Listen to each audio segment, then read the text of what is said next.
Good morning. What can I do for you? I want to report a theft. I had some things stolen out of my bag yesterday. I'm sorry to hear that. Right, so I'll need to take a few details.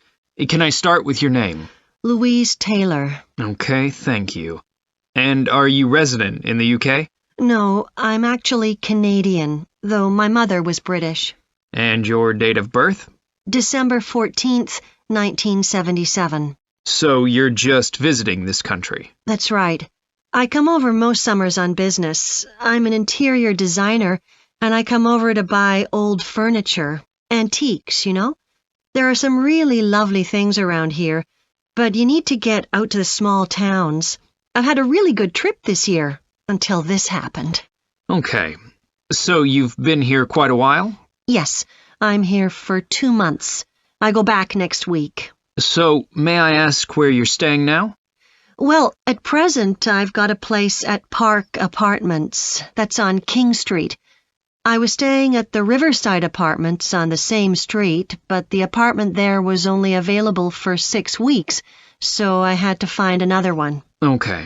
And the apartment number? 15. Right. Now, I need to take some details of the theft. So, you said you had some things stolen out of your bag? That's right. And were you actually carrying the bag when the theft took place? Yes. I really can't understand it. I had my backpack on, and I went into a supermarket to buy a few things, and when I opened it up, my wallet wasn't there. And what did your wallet have in it? Well, fortunately, I don't keep my credit cards in that wallet. I keep them with my passport in an inside compartment in my backpack, but there was quite a bit of cash there, about £250 sterling, I should think. I withdrew £300 from my account yesterday, but I did a bit of shopping, so I must have already spent about £50 of that. Okay. At first I thought, oh, I must have left the wallet back in the apartment. But then I realized my phone had gone as well. It was only a week old, and that's when I realized I'd been robbed. Anyway, at least they didn't take the keys to my rental car. Yes. So, you say the theft occurred yesterday? Yes. So that was September the 10th? And do you have any idea at all of where or when the things might possibly have been stolen? Well, at first I couldn't believe it because the bag had been on my back ever since I left the apartment after lunch. It's just a small backpack, but I generally use it when I'm traveling because it seems safer than a handbag. Anyway, I met up with a friend, and we spent a couple of hours in the museum. But I do remember that as we were leaving there, at about 4 o'clock, a group of young boys ran up to us, and they were really crowding round us, and they were asking us what time it was. Then, all of a sudden, they ran off. Can you remember anything about them? The one who did most of the talking was wearing a T-shirt with a picture of something. Let's see. A tiger. Right. Any idea of how old he might have been? Around 12 years old? And can you remember anything else about his appearance? Not much. He was quite thin. Color of hair? I do remember that. He was blonde. All the others were dark-haired. And any details of the others? Not really. They came and went so quickly. Right. So, what I'm going to do now is give you a crime reference number so you can contact your insurance company. So, this is 10 digits. 87954 82361. Thank you. Section 2. Good morning, everyone. My name's Janet Parker, and I'm the Human Resources Manager. We're very happy to welcome you to your new apprenticeship.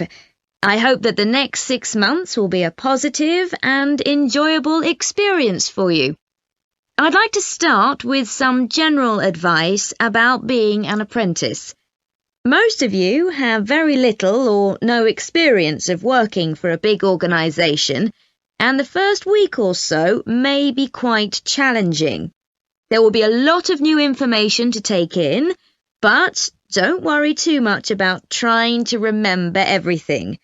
The important thing is to check with someone if you're not sure what to do. You'll find your supervisor is very approachable and won't mind explaining things or helping you out. You're here to learn, so make the most of that opportunity. You'll be spending time in different departments during your first week, so make an effort to talk to as many people as possible about their work. You'll make some new friends and find out lots of useful information. As well as having a supervisor, you'll each be assigned a mentor. This person will be someone who's recently completed an apprenticeship, and you'll meet with them on a weekly basis. Their role is to provide help and support throughout your apprenticeship. Of course, this doesn't mean they'll actually do any of your work for you. Instead, they'll be asking you about what goals you've achieved so far, as well as helping you to identify any areas for improvement. You can also discuss your more long-term ambitions with them as well. Now, I just want to run through a few company policies for our apprenticeship scheme with you. Most importantly, the internet.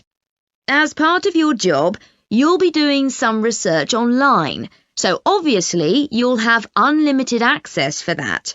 But please don't use it for personal use. You'll have your own phones for that. Some of you have already asked me about flexible working. After your probationary 3-month period, some of you will be eligible for this, but it will depend on which department you're in and what your personal circumstances are, so please don't assume you'll automatically be permitted to do this. I want to make sure there's no confusion about our holiday policy.